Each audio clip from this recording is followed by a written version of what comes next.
तो पिछले कई दिनों से आप लोगों ने मेरा डीएम इनबॉक्स और वीडियो का कमेंट सेक्शन इस क्वेश्चन से भर दिया कि भैया कलियुग क्या है, कलियुग में एडमिशन लेना चाहिए कि नहीं, क्या कोई स्कैम है या क्या इसमें फ़ायदा होता है कि नहीं, और भी ऐसे कई सारे डाउट्स इसमें आपके आ रहे थे। इसके ऊपर मैंने पहले 2 वीडियोस बनाए हैं बट वो बहुत आउटडेटेड हो चुके हैं and a lot of things have change in 1 year. So मैं आपके सारे डाउट्स को क्लियर करने के लिए एक ये रिव्यू वीडियो बना रहा हूँ जहाँ पे आपने जो भी क्वेश्चंस पूछे हैं उन सब के बारे में कोई ना कोई टॉपिक आपको बताऊंगा।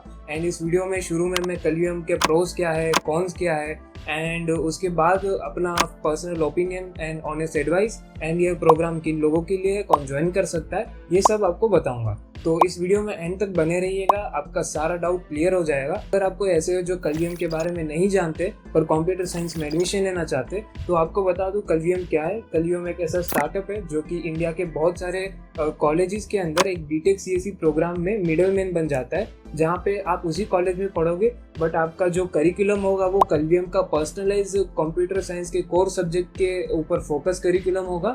एंड आपको जो पढ़ाने वाले बहुत सारे मेंटर्स होंगे वो कलियुग के द्वारा प्रोवाइड करे जाएंगे एंड इसके वजह से बहुत सारे एडिशनल बेनिफिट्स एंड अपॉर्चुनिटीज आपको मिलती है जो कि इस वीडियो में हम डिस्कस कर रहे होंगे। तो ज़्यादा समय का वेस्ट नहीं करते हुए हम इस वीडियो में आगे बढ़ते हैं। तो चलिए हम पहले डिस्कस करते हैं कलियुग में एडमिशन लेने के एडवांटेजेस क्या है। तो पहला एडवांटेज है मेरे हिसाब से it provides a better curriculum than normal CSC programs. So यहाँ का जो करिकुलम है वो आपको कंप्यूटर साइंस के कोर सब्जेक्ट्स के ऊपर फोकस मिलेगा। इधर रेगुलर कॉलेजेस जैसा आपको फिजिक्स, केमिस्ट्री, मैथ्स वगैरह नहीं पढ़ाया जाएगा। इस वजह से आप जो कोर टेक्निकल स्किल्स है उस पर ज़्यादा फोकस कर सकते हैं एंड आपका जो टाइम उन फालतू के सब्जेक्ट पढ़ने में जाता जो फ्यूचर में आपको प्रोबेबली ज़्यादा हेल्प नहीं करते, वो सारा समय आप उन सब्जेक्ट्स पे लगा सकते हो जो आपको रियली हेल्प करेंगे आगे कंप्यूटर साइंस में करियर बनाने के लिए। तो इस वजह से जो करिकुलम है वो बहुत ही इन्होंने नैरो डाउन कर दिया है उन कोर सब्जेक्ट्स के ऊपर एंड इस वजह से यहाँ पर आपका जो टाइम है वो ज़्यादा अच्छे से यूटिलाइज हो सकता है। ये है एक पहला जो सबसे बड़ा एडवांटेज मुझे लगता है वो। सेकेंड एडवांटेज है कि इस प्रोग्राम में कोई एग्ज़ाम्स नहीं होती है। तो अब आप लोग बहुत ही खुश हो गए हो कि अरे वाह एग्ज़ाम नहीं है, एग्ज़ाम नहीं है। ऐसा नहीं है, जो एग्ज़ाम है वो एक्चुअली थोड़ी अलग तरीके से ली जाती है। जो आपके रेगुलर सीएससी प्रोग्राम्स में मिड टर्म और एंड टर्म जैसे बड़े बड़े एग्ज़ाम होते हैं वो यहाँ पे नहीं होंगे बट इंस्टेड एक कंटिन्यूस असेसमेंट नाम की यूनिट टेस्ट होगी। ये यूनिट टेस्ट वो लोग ऑनलाइन कंडक्ट करते जिसमें मोस्टली एमसीक्यू बेस्ड क्वेश्चंस होते, थोड़े कोडिंग क्वेश्चन एंड डिस्क्रिप्टिव भी होते हैं। इसके लिए पढ़ना ऑनेस्टली बताओ तो बिल्कुल मुश्किल नहीं है। ये 3 वीक में एक बार ली जाती है पर सब्जेक्ट एंड आपको जो क्लासरूम में पढ़ने का बताया जाएगा उसी में से आप इनके सारे क्वेश्चन को आंसर कर सकते हो और ये 30-40 मार्क्स से लेकर 70-80 मार्क्स तक जाती है जो कि बहुत ही ईजिली आप क्रैक कर सकते हो। तो इसके लिए कोई भी ज़्यादा हार्डवर्क डालने की ज़रूरत नहीं है एंड इसी वजह से जो एग्ज़ाम नहीं होना है वो एक अच्छा इसके अंदर एडवांटेज है। तीसरा एडवांटेज जो सबसे ज़्यादा हाईलाइटेड एडवांटेज है इस प्रोग्राम का वो है कि अगर आपको ग्रेजुएशन के बाद जॉब में इंटरेस्ट है देन आपको सेकेंड ईयर से ही इंटर्नशिप करने की अपॉर्चुनिटीज़ मिलती है जो रेगुलर कॉलेज स्टूडेंट को थर्ड ईयर के बाद में मिल रही होती है।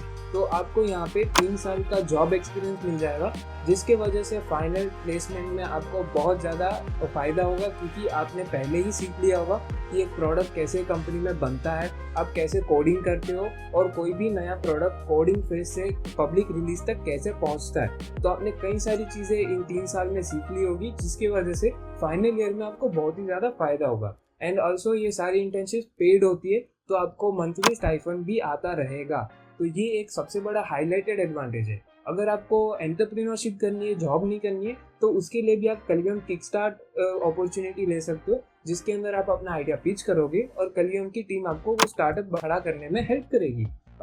एंड अगर आप ओपन सोर्स कंट्रीब्यूशन में इंटरेस्टेड हो, जीसॉक जैसे कॉम्पिटिटिव चैलेंजेस में पार्टिसिपेट करना है तो उसके लिए भी कलियुग के अंदर आपको एक डेडिकेटेड ट्रैक मिलेगा जिसको आप सिर्फ ओपन सोर्स कंट्रीब्यूशन के लिए यूटिलाइज कर सकते हो।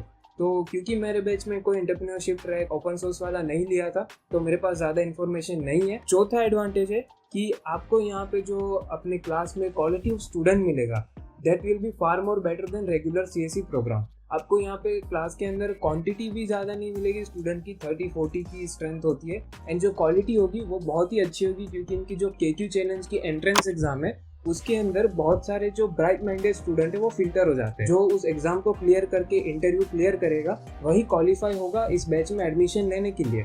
जबकि आप किसी भी प्राइवेट कॉलेज में देखोगे तो बहुत सारे स्टूडेंट को इतना ज़्यादा टफ क्वालिफिकेशन क्राइटेरिया पास नहीं करना पड़ता। इस वजह से रेगुलर सीएससी में बहुत ही मीडियोकर स्टूडेंट्स शायद आपके साथ हो सकते हैं जिसके साथ आप उतना ग्रो नहीं कर पाओ। बट यहाँ पे क्योंकि सब लोग फोकस्ड है अपने करियर के लिए, तो जो कोडिंग कल्चर है वो भी बहुत अच्छा डेवलप हो जाता है। एंड इसी वजह से जो कंपटीशन अंदर क्रिएट होता है वो आपको ग्रो करने के लिए ज़्यादा पुश करता है। तो ये एक मेरे हिसाब से एडवांटेज है इस प्रोग्राम का। फिफ्थ और लास्ट एडवांटेज कि अगर आप कलवियम ज्वाइन करते हो तो आपको अच्छी नेटवर्किंग एंड लर्निंग अपॉर्चुनिटीज़ मिलती है। ऐसा क्यों कह रहा हूँ? क्योंकि ये पूरे इंडिया में फैला हुआ एक प्रोग्राम है और यहाँ पे twice a week I think एक कलवियम टाउन हॉल नाम का गैदरिंग सेशन होता है जिधर आप दूसरे बैचेस के स्टूडेंट से भी इंटरेक्ट कर सकते हो और उनसे भी सीख सकते हो। एंड इनका एक कलवियम किकस्टार्ट नाम का आई थिंक पॉडकास्ट चलता है जिसके अंदर ये लोग बहुत ही बड़े बड़े लीडर्स को बुलाते हैं जो बड़ी बड़ी कंपनीज एंड स्टार्टअप्स में सीटीओ है, सीईओज है। एंड उन लोग से भी आपको सीखने का मौका मिलता है। आप उनको उस मीटिंग के दौरान क्वेश्चंस पूछ सकते हो and that is a great learning opportunity according to me.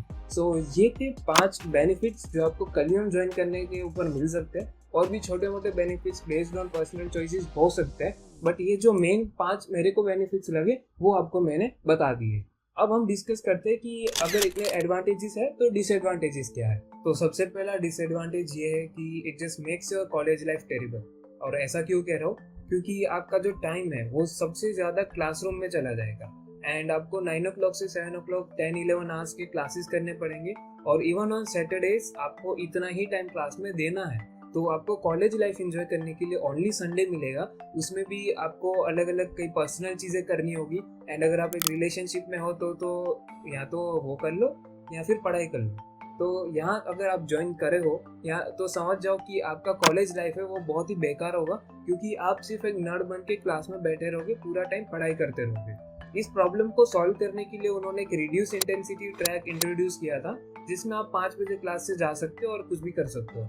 I think उसके अंदर थोड़ा फ्लेक्सिबिलिटी जरूर मिलेगा, बट इंटर्नशिप में बैठते टाइम पे कुछ इसके डिसएडवांटेजेस ज़्यादा है। ये मैं ज़्यादा इसके बारे में जानता नहीं हूँ। आपको सजेस्ट करूँगा कि एडमिशन लेने से पहले एक बार आप कंफर्म कर ले और फिर अपना डिसीजन ले।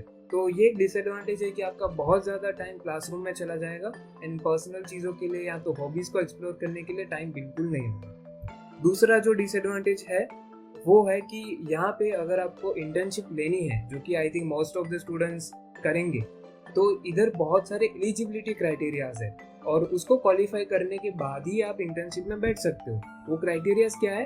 तो पहला आ जाता है प्रोफेशनलिज्म स्कोर। इसको मेरे क्लास में द नर्ड स्कोर बोलते हैं। ये स्कोर किन्हें मिलता है? जो पूरा दिन क्लास अटेंड करते हैं और क्लास में कोई मिसबिहेव नहीं करेंगे, आवाज़ नहीं करना और एकदम शांत बच्चे जैसे बैठ के अपना पढ़ाई करना, एक टिपिकल नर्ड आदमी, उसको ये स्कोर बहुत ही अच्छा मिलेगा। एंड ये स्कोर का मिनिमम रिक्वायरमेंट है 10 और 10 से कम है तो आपको इंटर्नशिप में नहीं बैठने देंगे, आपको 10 से ऊपर मेंटेन करना है। एंड अगर आपको छुट्टी कभी गिरानी है तो महीने में सिर्फ 2 दिन की छुट्टी अलाउड है, उससे ज़्यादा गिरा दोगे तो फिर ये स्कोर गिर जाएगा। तो इसके बारे में और इन्फॉर्मेशन आप एडमिशन सेल से ज़रूर ले लें ताकि आपको एक बार क्लियर हो जाए। इसके अलावा आपको कुछ मॉक इंटरव्यूज़ देने हैं, आपका इंग्लिश कम्युनिकेशन स्कोर अच्छा होना चाहिए, आपका एक प्रोजेक्ट अच्छा होना चाहिए एंड और भी कई चीज़ें हैं। एंड एक आ जाता है डोजो कंपटीशन। जो डोजो कंपटीशन इन्होंने इंट्रोड्यूस किया है वो एक गेम की तरह है जिसमें आपको कोडिंग क्वेश्चन सॉल्व करने हैं और हर वीक एक 1.5 आवर का टेस्ट होता है। उसके अंदर आपको एक एक लेवल अचीव करना होता है और वो लेवल में जैसे आप ऊपर जाओगे वैसे कोडिंग क्वेश्चंस बहुत ही डिफिकल्ट होते जाएंगे। एंड इसका रिक्वायरमेंट है कि आपको एक लैंग्वेज में 6 लेवल एंड दूसरी लैंग्वेज में 4 लेवल कंप्लीट करने हैं। अभी का ये रिक्वायरमेंट है, ये चेंज हो सकता है। तो ये जो एक डोजो कंपटीशन है वो बहुत ही डिफिकल्ट होता है और इसका रीज़न क्या है? तो इसके जैसे ही ऊपर के लेवल में आप जाओगे तो बहुत ही ज़्यादा डिफिकल्ट कोडिंग के कॉन्सेप्ट्स यूज़ करने होंगे जो कि ये लोग कभी आपको सिखाएंगे नहीं, आपको नहीं तो रिसोर्स देंगे, आपको नहीं तो टाइम देंगे। तो ये लोग का कहना है कि आप खुद से जाके सीखो, खुद से रिसोर्स ढूंढो, अपना टाइम निकालो, सीखो और ये लेवल्स अचीव करो and then you can sit for internship. तो इस वजह से ये क्रैक करना बहुत ही मुश्किल हो जाता है। एंड जितने भी स्टूडेंट से मैंने इंटरेक्ट किया है उनका एलिजिबिलिटी अचीव होने से बस इसी रीजन से रह जाता है कि उनका वो डोजो लेवल क्लियर नहीं हो रहा है एंड ये एक बहुत ही बड़ा पेन पॉइंट है। तो आप उसको पहले समझ ले and then you can decide what to do and how to plan your first year. तो ये कुछ एलिजिबिलिटी क्राइटेरियाज थे जो आपको पता होने बहुत ही ज़रूरी है। मूव करेंगे नेक्स्ट डिसएडवांटेज पे। आपको यहाँ पे फ्री के रिसोर्सेज मिलेंगे पढ़ाई करने के लिए।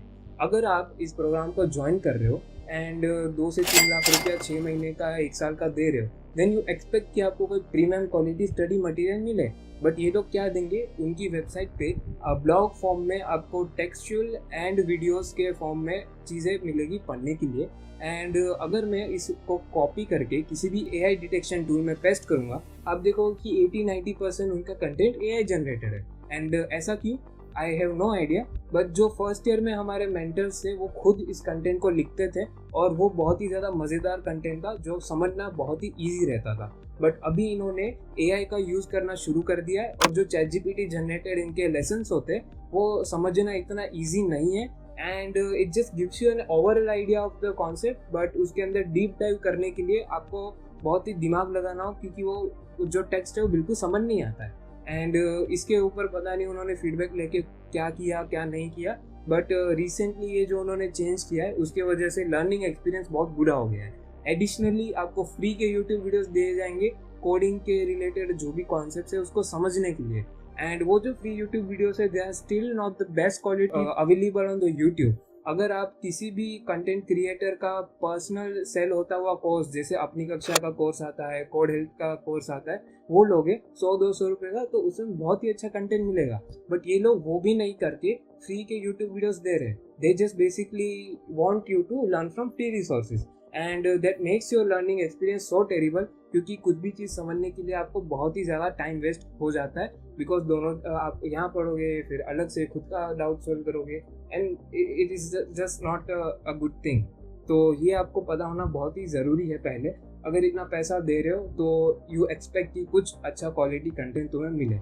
मुझे एक डिसएडवांटेज लगा, आपको बता दिया। चौथा जो मेरे हिसाब से सबसे बुरी बात है यहाँ पे, वो है कि there are some unqualified mentors. तो आपको जो कॉलेज के फैकल्टीज होंगे वो कई बार पढ़ाएंगे, बट उसके साथ मोस्टली कलवियम के मेंटर्स पढ़ाएंगे। एंड जो कलवियम के मेंटर्स है they are not actually qualified in computer field. तो मैंने कई सारे मेंटर्स की प्रोफाइल एनालाइज करी है। कईयों ने BCA MCA किया है, बट कईयों ने तो सिर्फ बीटेक, वो भी किसी और फील्ड में किया है। किसी ने बीटेक मैकेनिकल में किया है, किसी ने केमिकल में किया है, कोई BSc फील्ड से आ रहा है। एंड वो लोग ने बस कॉलेज से ग्रेजुएट होकर किसी XYZ वेबसाइट से कंप्यूटर का कोई कॉन्सेप्ट सीख लिया और इंटरव्यू क्रैक करके कलवियम में आ गए। उनको ज़्यादा नॉलेज भी नहीं है। मैं रिसेंटली किसी एक जूनियर से बात कर रहा था, उसने मुझे एक चीज़ बताई जो कह रहा था कि ये इम्पॉसिबल है। मैं बोला क्यों, तो कहता है उसके मेंटर ने बोला it's impossible, but it is actually possible, जो मैंने उसको समझाया। एंड तभी मुझे रियलाइज हुआ कि mentors are really unqualified, students are more brighter than mentor in my batch particularly. And that is so embarrassing कि मेंटर्स को पता ही नहीं है what is possible, what can be done and what can not be done. Students को सिखाना क्या है, और उनको जस्ट ओवरऑल नॉलेज नहीं है। जितना स्टूडेंट को है एटलीस्ट उतना तो उनको नॉलेज होना चाहिए। तो that is an embarrassing thing. अगर आप ज्वाइन कर रहे हो कलवियम में, आपके टीचर्स हैं वो क्वालिफाइड होने चाहिए। इवन UGC की गाइडलाइन कहती है कि मास्टर्स क्वालिफिकेशन के बगैर आपके फैकल्टीज आपको नहीं पढ़ा सकते, but they are still violating it and no one is taking any action. So this is a serious issue. But वो लोग पता नहीं इसको क्यों इतना लाइटली ले रहे, एंड जो फ्यूचर इम्पैक्ट है उसका वो स्टूडेंट के ऊपर बहुत ही सिग्निफिकेंट होने वाला है। तो ये चीज़ आपको ज़रूर ध्यान में रखनी है एडमिशन लेने से पहले। लास्ट 2 जो डिसएडवांटेजेस है उसमें एक है फिक्स स्टाइपेंड। फिक्स स्टाइपेंड कई लोगों के लिए इशू नहीं हो सकता है। मैं जस्ट उसको इस सेंस में बता रहा हूँ कि पहले हमारे बैच पे जो रिक्रूटमेंट के लिए कंपनीज आती थी, they were flexible to offer you any package. But अभी उन्होंने एक स्टैंडर्ड स्टाइपेंड इंट्रोड्यूस किया है, जिसमें आप फर्स्ट ईयर में हो तो 20-25,000 बनाओगे, और अगर आप सेकेंड ईयर में हो, 1 साल का एक्सपीरियंस है, तो आपको 35-40,000 की रेंज में आपकी जॉब की पैकेजेस हो सकती है। वो नंबर वेरी भी कर सकता है, बट जो बात यहाँ पे है वो ये है कि अगर आपकी वैल्यू ज़्यादा है, आप कंपनी के लिए ज़्यादा अच्छा वैल्यूएबल काम कर सकते हो, आपको उसके लिए कम पेमेंट मिलेगा। And basically you can not achieve your highest value because Kalvium is just pushing you back कि नहीं, you just settle for the standard. तो इस वजह से क्या होता है कि आपको जो आपकी रियल वर्थ है वो आप कभी अचीव नहीं कर सकते हो। एंड इस वजह से समझ लो, अगर मैं कोई काम कर रहा हूँ जिसकी वैल्यू 1 लाख रुपीज़ है, आपको बस 20,000 में सेटल कर देंगे. So that is just a negative point if you think in terms of this, but for many of people it cannot be a negative point. So just think in that way, and it is your personal preference, and accordingly you can take your decision. Last disadvantage है वो ये कि इनकी आप किसी भी statement पे भरोसा नहीं कर सकते हो. इनका बेसिकली काम ये है कि आपको आके बताएंगे कि हम XYZ चीज़ें इंट्रोड्यूस करेंगे, आपको थोड़ी और हेल्प हो जाए इसीलिए ये करेंगे वो करेंगे. तो करना, परेशान हो गए हम लोग 2.5 साल से.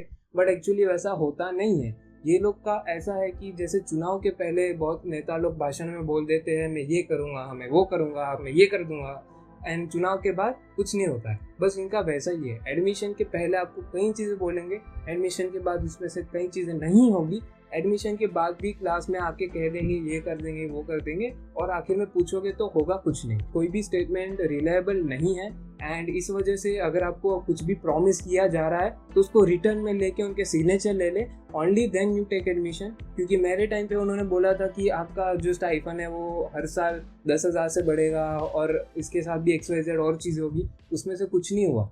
अभी तो वैसे ही स्टैंडर्ड हो गया. सारे मिलके हमको पागल बना रहे हैं. तो इसीलिए इनकी कोई भी स्टेटमेंट पे आप भरोसा नहीं कर सकते हो. ये एक चीज़ आप ज़रूर ध्यान में रखिए. तो इसी के साथ हमारे डिसएडवांटेजेस समाप्त हुए. हम जाते हैं कंक्लूजन में, जहाँ पे मैं अपना ओपिनियन दूंगा. तो कंक्लूजन में मूव करने से पहले आपके कुछ फ्रीक्वेंटली आस्क्ड क्वेश्चंस को आंसर करना चाहूँगा. पहला जो सबसे ज़्यादा पूछे जाने वाला क्वेश्चन है वो ये है कि प्लेसमेंट प्रोसेस क्या है. तो प्लेसमेंट प्रोसेस ऐसा है कि वो लोग क्वार्टरली आई थिंक 3 मंथ्स में एक बार या 4 मंथ्स में एक बार आपका प्लेसमेंट ऑर्गेनाइज करेंगे. उसके अंदर अगर आपकी एलिजिबिलिटी अचीव हो गई है तो तुम बैठ सकते हो, इंटरव्यूज दे सकते हो. अगर कोई कंपनी ने सिलेक्ट कर लिया तो आपकी जॉब तब से शुरू हो जाएगी. Otherwise you can sit in simulated work, improve your skill set, and you can sit in another placement जो कि 3 या 4 महीने के गैप पे होता है, and try your luck over that. तो ये एक ओवरव्यू है प्लेसमेंट प्रोसेस का. ज़्यादा इन्फॉर्मेशन आपको एडमिशन सेल से ही मिल सकती है, आप उनसे अच्छे से क्लैरिफिकेशन ले लें. दूसरा क्वेश्चन है कि bro I don't know coding, can I still join and achieve something. तो मेरे बैच में जब मैं ज्वाइन किया मैंने कई ऐसे स्टूडेंट देखे थे जिनको ज़्यादा कोडिंग नहीं आती थी, कई को कंप्यूटर चलाना भी नहीं आता था, और मेरे को भी ज़्यादा इसके अंदर आइडिया नहीं था. But at the end of 1 year जिनको आती थी, जिनको नहीं आती थी, जो बहुत इसमें एक्सपर्ट थे, वो सब सेम पेज पे थे. उन्होंने 1 साल के अंदर जो भी चीज़ें सीखी उस वजह से उनका सारा स्किल सेट वो ऐसे इंप्रूव हुआ कि at the end of 1 year I think मेरे क्लास में से ऑलमोस्ट सबकी प्लेसमेंट लग गई थी.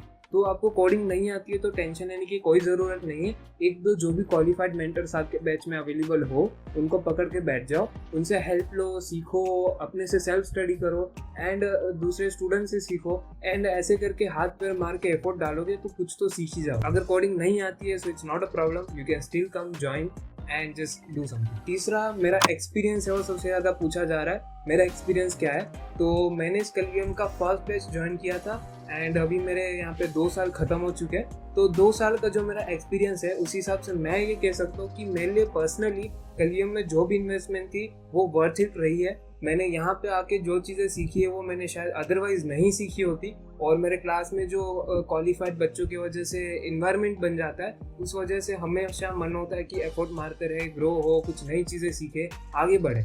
तो इस वजह से मेरा पर्सनल एक्सपीरियंस ये रहा है, मेरे को इस प्रोग्राम से वो वैल्यू ज़रूर मिली है जो मैंने एक्सपेक्ट की है. And if you are more qualified probably you can get more than you expect. आपके पर्सनल सिचुएशन प्रेफरेंस के हिसाब से आप अंदाज़ा लगा सकते हैं कि आपके लिए कितना वैल्यूएबल हो सकता है, और इसके बारे में और चर्चा हम लास्ट पार्ट में करते हैं. तो अब आपसे मैं शेयर करूँगा अपना पर्सनल ओपिनियन क्या है, क्या आपको ये प्रोग्राम में एडमिशन लेना चाहिए या नहीं, और किन लोगों के लिए बेसिकली बना है. तो अगर आप ऐसे स्टूडेंट हो जिसको कंप्यूटर साइंस में बहुत इंटरेस्ट है एंड टेक फील्ड में ही अपना करियर बनाना है, then you can go for it. अगर आपको अच्छी कॉलेज में एडमिशन नहीं मिल रहा है एंड आप चाहते हो कि आप वो फालतू के सब्जेक्ट्स ना पढ़ो, एग्ज़ाम ना दो, एंड आपको बहुत ही पैशन है इस चीज़ को लेके, then it is something made for you. But उसके साथ आपको ये भी ध्यान रखना होगा कि ये प्रोग्राम की फ़ीस बहुत ज़्यादा है, आपकी फाइनेंशियल कंडीशन भी अलो करती है, then you can take admission in Kalvium. But अगर आपका फाइनेंशियल अच्छा नहीं है तो लोन लेके एडमिशन बिल्कुल मत लेना। I would not recommend it. अगर आप बहुत ही ज़्यादा पैशनेट हो, ब्राइट स्टूडेंट हो, प्रॉबेबली लोन लेके एडमिशन लेना भी आपके लिए अच्छा डिसीजन हो सकता है, बट वो आपका एक पर्सनल सिचुएशन के हिसाब से डिसीजन होना चाहिए। आप किसी से कंसल्ट ज़रूर करें and then you make a choice. But अगर आप बस अमीर बाप के औलाद हो, आपके पास अंधा पैसा है, तो लो ना एडमिशन, क्या दिक्कत है। अगर एडमिशन ले रहे हो तो BCA या BSc वाली डिग्री में मत लेना, बीटेक में ही लेना। I know it's more costly, but अगर ले रहे हो तो कुछ वैल्यूएबल चीज़ करो ना। जो डिग्री है वो तो बीटेक की लो। BSc की डिग्री लेके कंप्यूटर की जॉब लेने जाओगे, इंडिया में जॉब लेनी है, बीटेक डिग्री को ज़्यादा प्रेफरेंस दिया जाता है, ये मैं कहना चाहता हूँ। तो आप अपने फाइनेंशियल्स के हिसाब से डिसीजन लो एंड आपको कितना पैशन है, आप क्या इसमें सर्वाइव कर सकते हो, जो भी मैंने प्रोस कॉन्स बताया उसके हिसाब से, तो आप उस तरह से सोच सकते हो। मेरा एक्सपीरियंस तो अच्छा था, बट इट डजंट मीन कि आपका भी अच्छा होगा। तो बस ये था। अगर आपको लगता है कि ये वैल्यूएबल है, आपका रिटर्न ऑन इन्वेस्टमेंट अच्छा है, then you can take admission. Otherwise just go for some regular CSE programs. या तो दूसरे भी है, स्केलर एकेडमी और फिजिक्स वाला के भी कोर्सेज चलते हैं, you can just take a look at that. So ये इसके बारे में मेरा पर्सनल ओपिनियन था। और अगर आप अभी एडमिशन लेना चाहते हो तो आपसे एक छोटी सी रिक्वेस्ट है, अगर आपको ये वीडियो अच्छा लगा एंड मुझे थैंक यू कहना चाहते हो किसी भी तरह से, तो मेरा एक रेफरल कोड है जो आपको यहाँ स्क्रीन पे दिख रहा होगा। जब भी आप उनकी वेबसाइट पे KQ चैलेंज के लिए फॉर्म भरते हो, एडमिशन का फॉर्म, तो मेरा ये रेफरल कोड उधर यूज़ कर लेना। आपको एडमिशन फॉर्म की फ़ीस में कुछ 30% 50% डिस्काउंट हो जाएगा, मेरे को कुछ एडिशनल बेनिफिट हो जाएगा। ये प्रमोशनल वीडियो या किसी को हार्म फैलाने का वीडियो नहीं है, ये जस्ट एक अवेयरनेस के लिए इन्फॉर्मेटिव वीडियो है। एंड मैं सोचा कि अगर आप ये मेरा अफिलिएटेड कोड यूज़ करें और मुझे कुछ फ़ायदा होता है तो आपका क्या नुकसान है, कर सकते हो। एंड अगर एडमिशन नहीं लेना है so I don't have any issue, all the best for your career. और मेरी एडवाइस क्या रहेगी, अगर आप एडमिशन ले रहे हो, मेरी एडवाइस ये रहेगी कि एफर्ट मारना स्टार्ट कर देना, क्योंकि यहाँ पे कंपटीशन बहुत ज़्यादा हो जाता है। तो एंड में आपको ज़्यादा दिक्कत ना हो तो फर्स्ट डे से एफर्ट मारना शुरू कर देना। एंड बस थोड़ा चिल भी करो, कॉलेज लाइफ भी इंजॉय करो, आराम से मज़े लेके अपना 4 साल निकाल लो। तो बस ये है मेरी एडवाइस। एंड लास्ट में बस इतना कहना चाहूँगा कि अगर आप ऐसे स्टूडेंट हो जो सोचते हैं कि नहीं मेरे से इतना टाइट इन्वायरमेंट में नहीं रहा जाता है, 10-12 घंटे क्लास में रहना एंड बाद में इतना एफर्ट मारना, इतना कंपटीशन, मेरे लिए ये चीज़ नहीं है, मैं ऐसी इन्वायरमेंट में नहीं रह सकता हूँ, तो आप एडमिशन ना ही ले तो अच्छा है। क्योंकि मेरे टाइम पे कोयम्बतूर में भी एक बैच शुरू हुआ था, वो आधा बैच खाली हो चुका है, स्टूडेंट जस्ट टैकल नहीं कर सके इश्यूज़ को एंड उसको छोड़ना पड़ा प्रोग्राम। तो अपने लिए ऐसी सिचुएशन क्रिएट मत करना, फालतू का टाइम और पैसा बर्बाद होगा, ये ना करना और कहीं और ही एडमिशन अभी ही ले लो। तो यहाँ तो अभी एक अच्छा डिसीजन ले लो, यहाँ तो फिर जो डिसीजन ले रहे हो उसके साथ ही जस्ट डील करो एंड अपना 4 साल कैसे भी गुजार दो। तो यही मेरा इस वीडियो में आपके लिए एडवाइस है। और इस वीडियो में इतना ही इन्फॉर्मेशन था, और भी आपके डाउट्स है तो अब भी मुझे रीच आउट कर सकते हो। और पुराने जो 2 वीडियो है वो ज़रूर देख लेना, उसमें कंपनी की ज़्यादा इन्फॉर्मेशन बताई है और उसके अंदर जो प्रोसेस वगैरह है वो अभी बदल चुके, तो वो ये उसका अपडेटेड वर्जन है। तो बस यही था इस वीडियो में। आपको अपने करियर के लिए ऑल द बेस्ट। और एडमिशन ले रहे हो तो मेरा कोड बिल्कुल मत भूलना, एक छोटी सी रिक्वेस्ट है। आपसे मिलते हैं अगले वीडियो में, तब तक के लिए बाय।